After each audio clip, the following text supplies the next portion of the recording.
Assalamualaikum warahmatullahi wabarakatuh.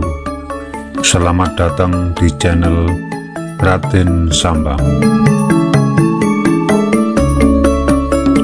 Pada kesempatan kali ini, Raden Sambang akan membahas tentang pusaka peninggalan Sunan Kalijaga yang dikenal sakti mandraguna dan masih terjaga hingga sekarang.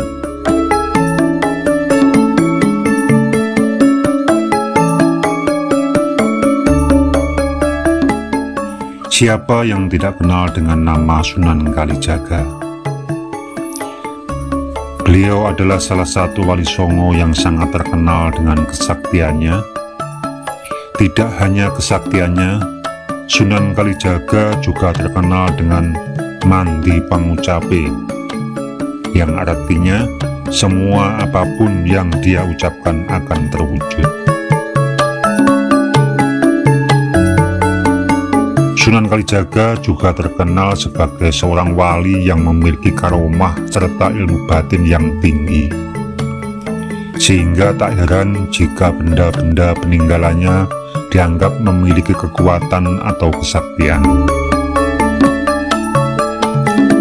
Begitu banyak benda-benda pusaka peninggalan Sunan Kalijaga yang diketahui memiliki berbagai macam fungsi, mulai dari berdakwah hingga digunakan untuk bertempur.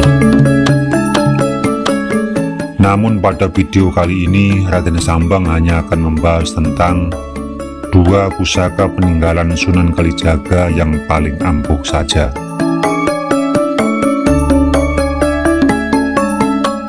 Benda pusaka yang sakti mandraguna peninggalan Sunan Kalijaga yang pertama adalah keris Kiai Calubuk.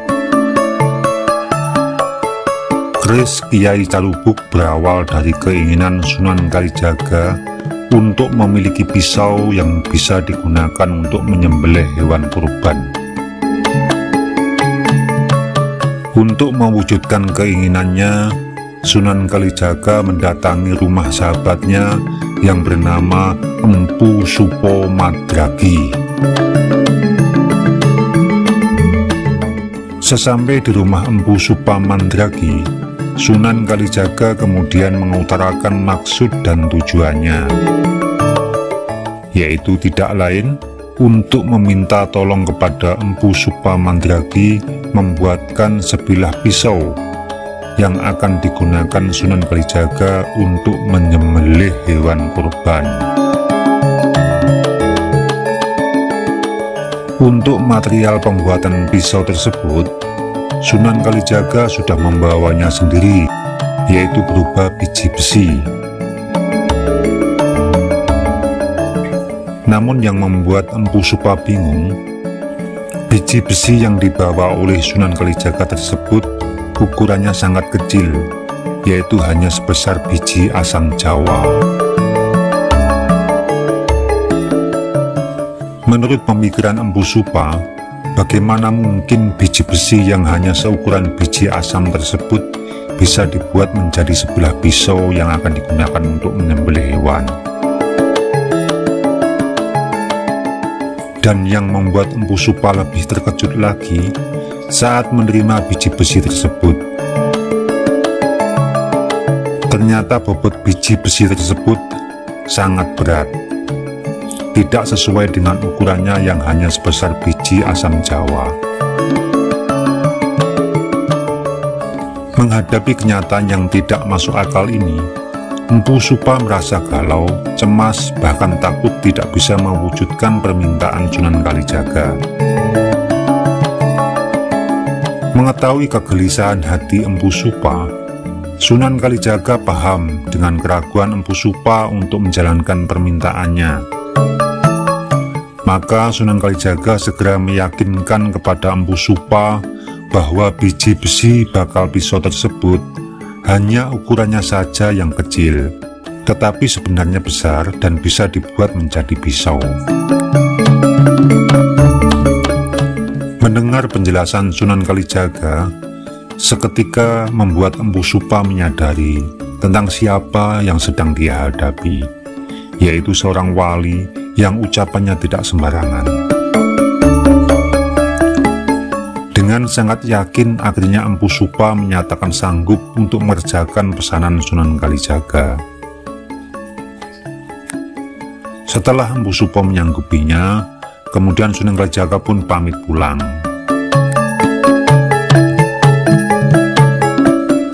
Konon Sunan Kalijaga sempat lupa kalau dirinya pernah memesan sebilah pisau pada Empu Supa. Karena pada waktu itu juga tidak ada kesepakatan tentang batasan waktu dalam pengerjaan pembuatan pisau tersebut, sehingga membuat Sunan Kalijaga lupa atas pesanan tersebut. Selang beberapa tahun kemudian, baru Sunan Kalijaga ingat akan pesanannya. Sunan Kalijaga kembali berkunjung ke rumah Empu Supa dan menanyakan tentang hasil dari pesanannya. Ketika bertemu Empu Supa, giliran Sunan Kalijaga yang terkejut.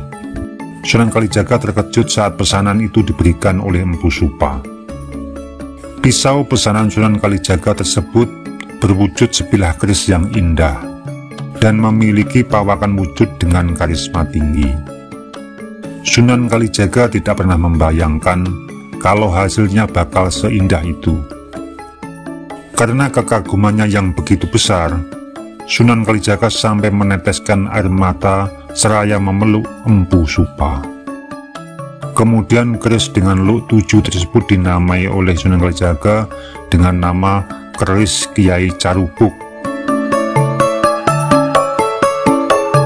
Keris pusaka Kiai Carubuk memiliki filosofi agar manusia bisa menerima segala situasi, baik yang dia sukai maupun tidak suka, dengan lapang dada.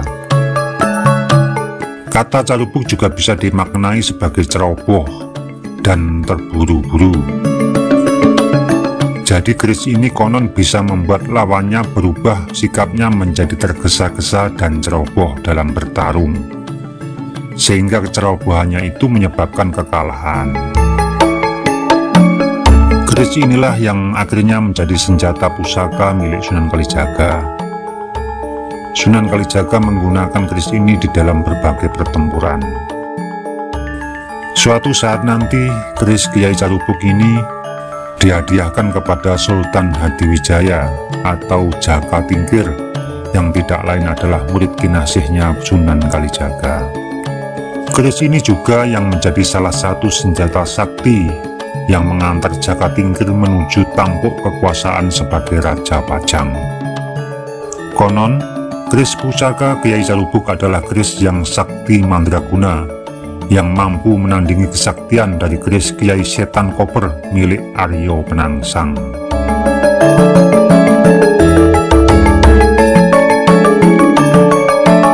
Benda pusaka yang sakti mandraguna peninggalan Sunan Kalijaga yang kedua adalah rompi Onto Kusumo.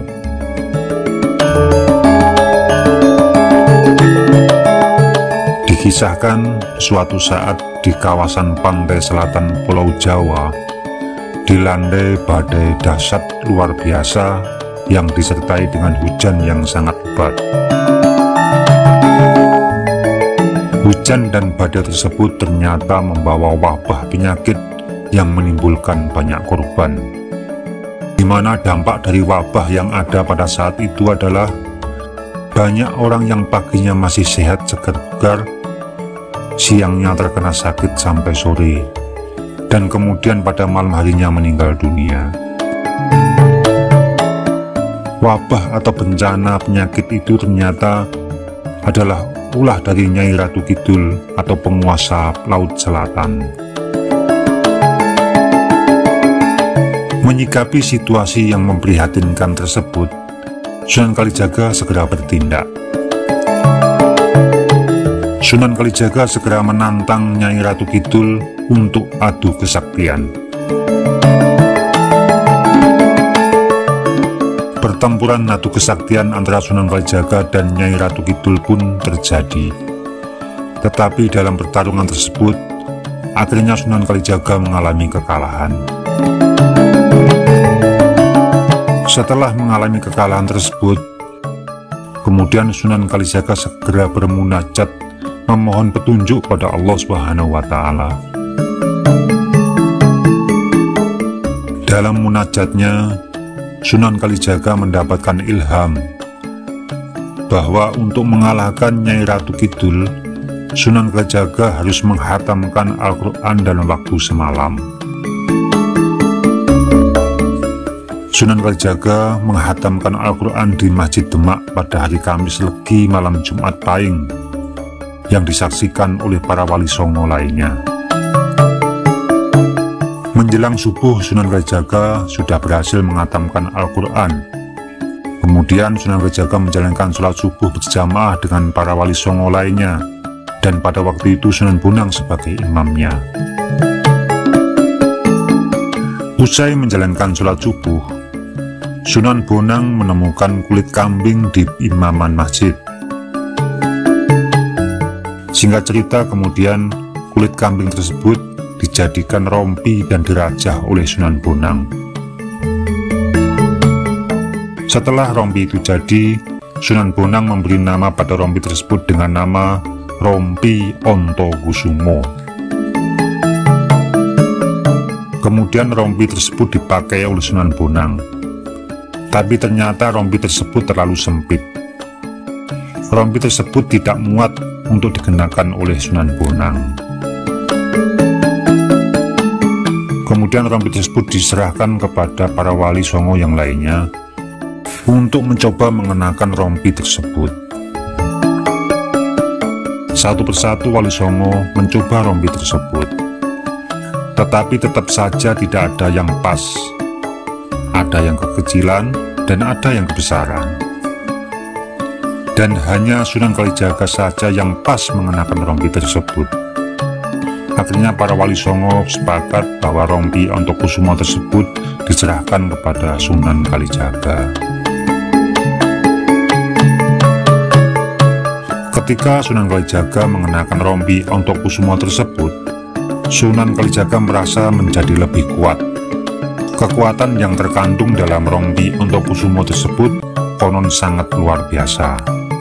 Bahkan para wali songo pun tidak dapat menyimpulkan secara pasti tentang cahaya yang terkandung dalam rompi tersebut. Singkat cerita, akhirnya Sunan Kalijaga kembali menantang adu kesaktian dengan Nyai Ratu Kidul.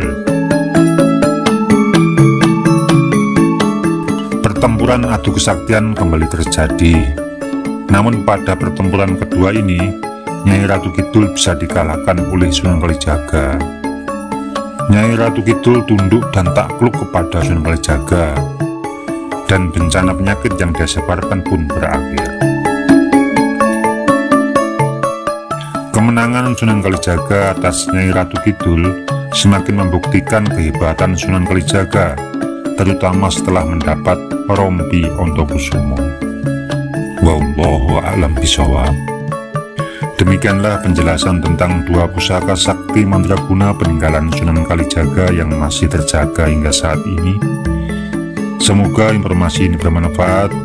Kurang lebihnya mohon maaf. Wassalamualaikum warahmatullahi wabarakatuh.